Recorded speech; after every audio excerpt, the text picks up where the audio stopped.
chegar ao conforto e ao desenvolvimento tecnológico e científico proporcionados pela refrigeração e climatização, um longo caminho foi percorrido. Depois de viver de um lado para outro como nômade, o homem fixou residência e passou a ter novas necessidades. Entre elas, a conservação de alimentos e também meios para a sobrevivência em climas hostis. A natureza oferece a neve e o gelo. No século XVI, europeus e asiáticos já resfriavam bebidas e estocavam os produtos da caça em buracos feitos no solo. A primeira fábrica de gelo foi criada pouco antes da primeira geladeira. Era um grande armário de madeira com isolamento térmico. Produzia o frio artificial através do armazenamento de blocos de gelo que tinham que ser repostos diariamente. O inglês Jacob Atkins patenteou a máquina refrigerante em 1834. Mas 42 anos depois, o francês Ferdinand Carré foi mais longe. Ele descobriu que o amoníaco é um fluido que mantém o abaixamento da temperatura ambiental e inventou aparelhos frigoríficos para a produção de gelo. Não demorou muito para que a carne produzida na Argentina fosse transportada gelada para a França. Em 1876, o navio chamado Frigorifique já cruzava os mares. Século XX. O desenvolvimento da eletricidade e descobertas de fluidos mais eficazes que o amoníaco possibilitaram a produção de refrigeradores, que são aparelhos, em geral, acionados por eletricidade e que conservam sob baixas temperaturas alimentos, medicamentos e outros produtos. Remover calor de um corpo ou ambiente transferindo-o para outro é o princípio da refrigeração. Aparelhos modernos são utilizados em quase todos os setores da vida moderna. Segundo o tamanho e a aplicação dos equipamentos, a refrigeração é classificada em doméstica, comercial e industrial. O avanço tecnológico melhorou a qualidade de vida. Modernos e sofisticados aparelhos produzem temperatura extremamente baixa, ocupam espaço reduzido, quase não fazem ruído, gastam pouca energia elétrica e são acessíveis a grande parte da população. Em estabelecimentos comerciais como este, o uso de refrigeração possibilita a venda de muitos produtos em condições perfeitas, com apresentação impecável. Se não fosse a indústria do frio, como poderíamos ter acesso tão fácil a esse queijo, ou a essa carne, ou mesmo a esse produto importado que veio de tão longe? Essa garrafa de cerveja, quando for servida num bar, estará geladinha, bem ao gosto do brasileiro.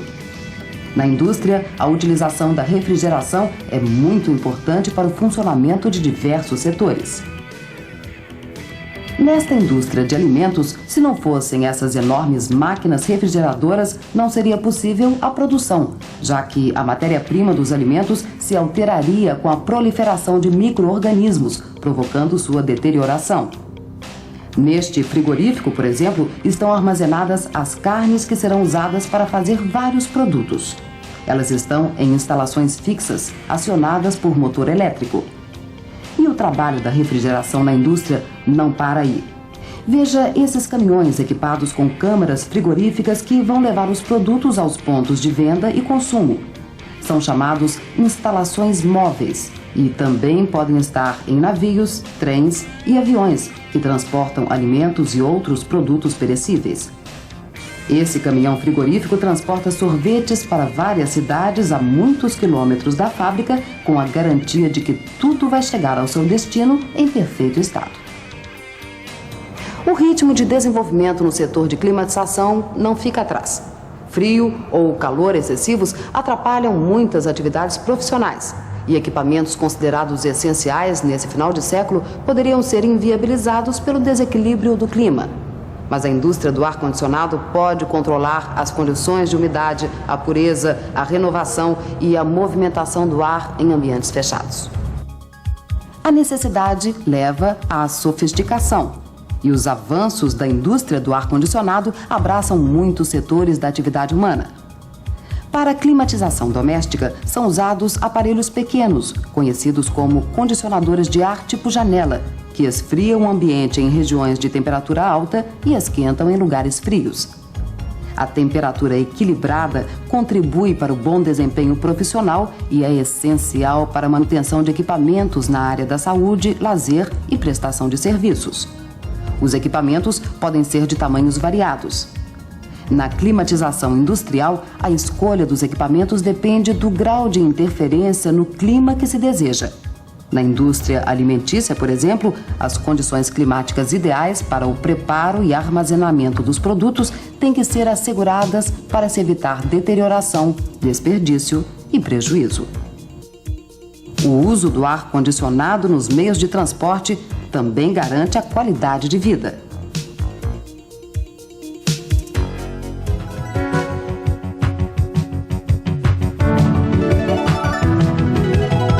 Já foi o tempo em que o profissional de refrigeração e climatização se preocupava apenas com a reparação e a troca de peças de equipamentos. Agora, ele entende os fenômenos que tornam possível a refrigeração e norteiam a sua atividade. Assim, trabalha com mais segurança. Você sabia que o refrigerador não coloca frio nos alimentos, mas retira o calor que existe neles?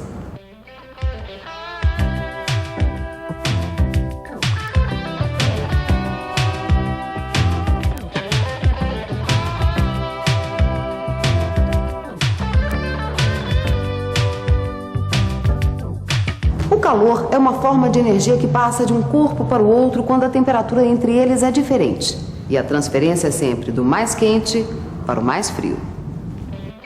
No sistema de refrigeração é colocado um fluido refrigerante que percorre todo o sistema, retirando o calor dos alimentos. Quando se liga o refrigerador na tomada, o fluido refrigerante, aqui dentro desse compressor, é comprimido com o movimento do pistão. Isso provoca uma força do gás nas paredes do compressor e, quando sai, está com a pressão e a temperatura aumentadas. Sob a forma de vapor e através do tubo de descarga, o fluido refrigerante inicia a troca de calor com o ar do ambiente externo, alterando a temperatura. Esta alteração de temperatura é provocada pela liberação de calor sensível. Daí, o fluido vai para o condensador, que é formado por esses tubos em forma de serpentina, com essa grade soldada na sua superfície, que atuará como dissipador de calor. Ou seja, o calor é jogado para o ambiente externo, que está menos quente.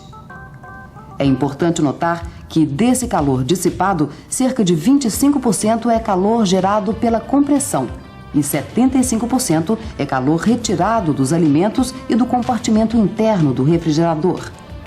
O gás que está no condensador troca calor com o ar. Fica então mais frio e passa para a fase líquida. Essa mudança de fase é provocada pela liberação de calor latente. Continuando o caminho, o gás refrigerante passa pelo filtro secador, que bloqueia qualquer impureza, e entra no tubo capilar, ou dispositivo de expansão. Ao passar por esse dispositivo de expansão, entra no evaporador e fica com baixa temperatura e baixa pressão. Aqui está o evaporador, ou congelador. Nele, parte do fluido evapora, baixando a temperatura do restante. O fluido, com temperatura mais baixa que a do ambiente interno, absorve o calor que vem dos alimentos e evapora. Em forma de vapor, é aspirado pelo compressor, reiniciando o ciclo. O calor dos alimentos sobe para o congelador porque o ar quente, menos denso e mais leve, sempre sobe. Por isso, o congelador geralmente está na parte superior do refrigerador. Esse processo de movimentação do ar no gabinete, formando corrente e transferindo calor, é chamado de convecção natural. Está aí o ciclo de refrigeração. Existem vários fluidos refrigerantes e cada um tem a sua pressão e temperatura de condensação e de evaporação. Como você já viu, no ciclo, a pressão e a temperatura estão extremamente relacionadas. Veja nesta tabela, que é um dos instrumentos de trabalho do profissional de refrigeração, a relação entre temperatura e pressão de evaporação do R12. À pressão de 9,2 psig, a temperatura de evaporação se dá a 17,8 graus centígrados negativos. Já a pressão de 21 psig, sua temperatura de evaporação é de 6,6 graus centígrados negativos. Para se medir a temperatura ambiente, usa-se termômetros. No termômetro, podem ser adotadas várias escalas. No Brasil, que segue o padrão métrico decimal, usa-se a escala Celsius. A pressão atmosférica pode ser medida, e o instrumento para isso é o barômetro. Em um refrigerador, o fluido exerce uma pressão sobre as paredes da tubulação. Essa pressão, por estar em recipiente fechado, é medida com um instrumento chamado manômetro. A pressão pode ser expressa em libra por polegada quadrada, em pascal, em bar, que são unidades de medida.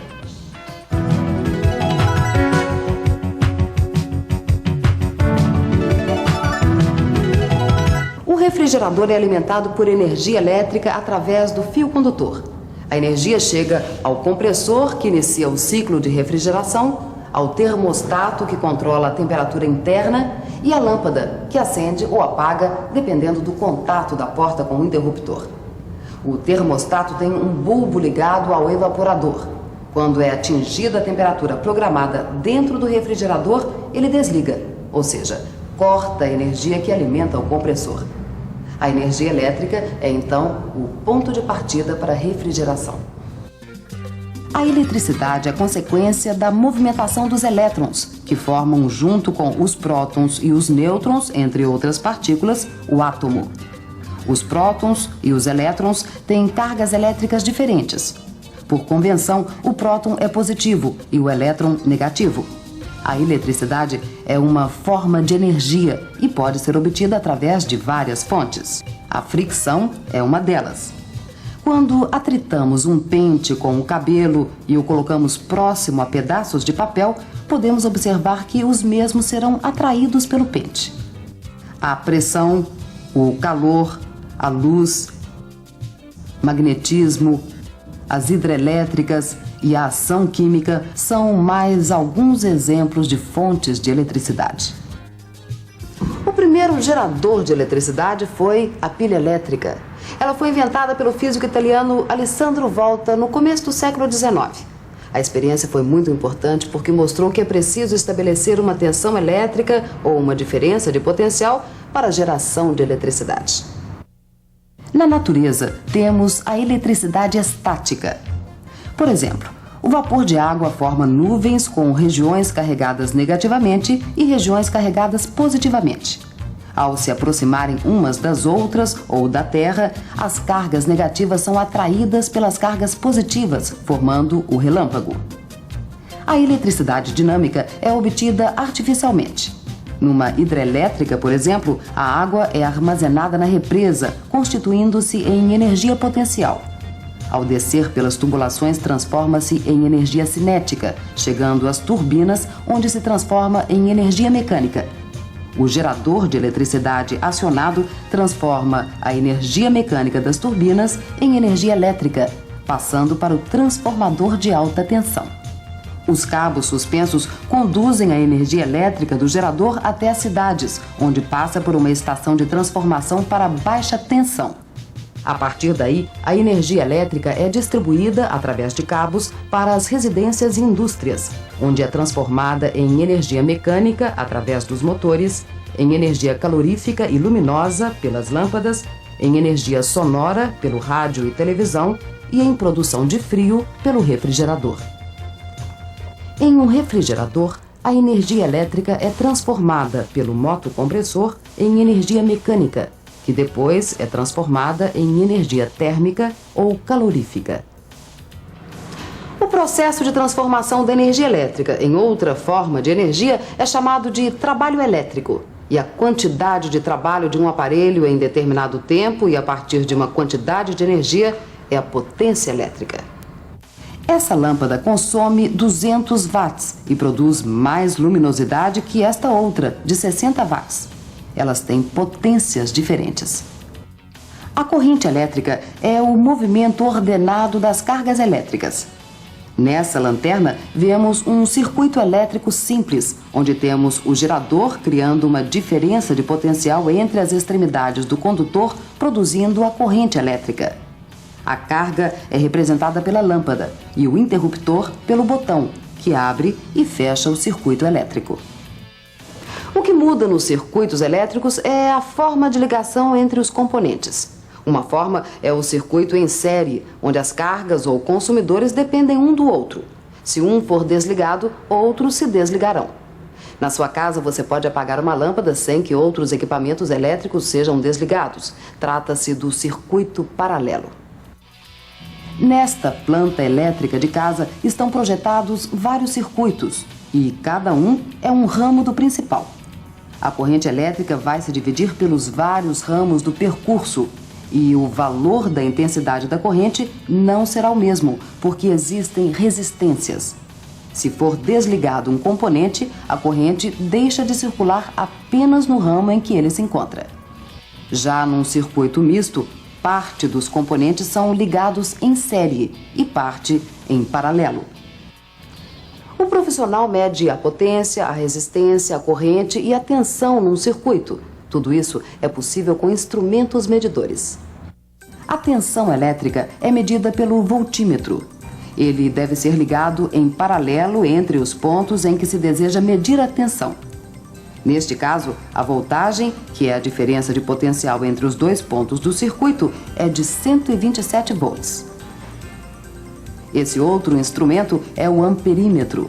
Ele mede a intensidade da corrente elétrica. Neste refrigerador, por exemplo, a quantidade de carga elétrica que passa no condutor é de 1,55 amperes. A resistência também pode ser medida. Quanto maior o valor da resistência, menor o valor da corrente elétrica. O ohmímetro pode ser utilizado para medir a resistência ôhmica da bobina do motor e está marcando 6,6 ohms. O watímetro mede a potência elétrica. São 140 watts. Geralmente, todo aparelho elétrico apresenta uma etiqueta, onde o fabricante especifica a tensão e a ciclagem em que deve operar e também a corrente ou potência que consome. A indústria moderna utiliza em larga escala as propriedades magnéticas dos materiais em motores e geradores elétricos.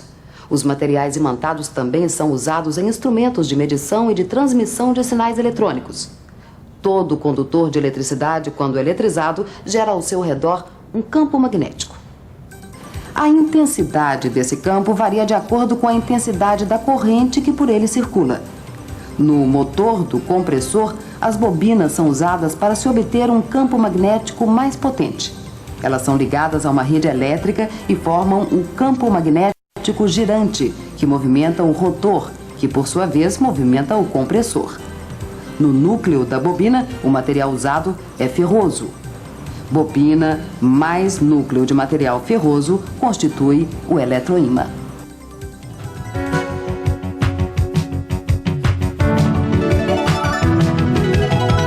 A procura constante por melhores condições de vida leva o homem nesse final de milênio a superar desafios.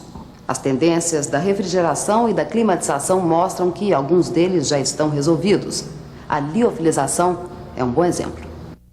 A salsinha desidratada e os alimentos de preparo instantâneo são os liofilizados mais conhecidos atualmente. O método é bastante utilizado também nos bancos de sangue para a conservação do produto que vai salvar vidas. A criogenia é a técnica para a produção de baixíssimas temperaturas com o uso de gases naturais, como o gás carbônico, o nitrogênio e o oxigênio presentes na atmosfera, resolvendo um problema ecológico. Em processo industrial, eles são transformados em líquidos que substituem o CFC, gás artificial usado em refrigeradores, nocivo à camada de ozônio porque provoca o aquecimento da Terra, o temível efeito estufa. Já existe um pacto para que países desenvolvidos parem de fabricar e importar produtos com CFC, contribuindo para a qualidade de vida no planeta azul. Enquanto isso, a refrigeração termoelétrica já vem substituindo o uso do gás nocivo. É um método que usa semicondutores e corrente elétrica para a produção do frio. Você deve saber reparar uma máquina de refrigeração usando métodos adequados que possibilitem o funcionamento perfeito com economia. Mas se você quer mesmo estar em dia com seu tempo, tem que participar da luta pela qualidade de vida. Prepare-se com confiança e consciência e garanta um bom desempenho profissional. Esperamos que você tenha gostado desse primeiro vídeo e adquirido uma noção geral sobre mecânica de refrigeração e ar-condicionado. Não se separe da apostila impressa que você recebeu com essa fita. Ela é muito importante para dar mais detalhes e explicações sobre os assuntos apresentados nesse vídeo. Uma boa sorte para você no começo dessa nova empreitada.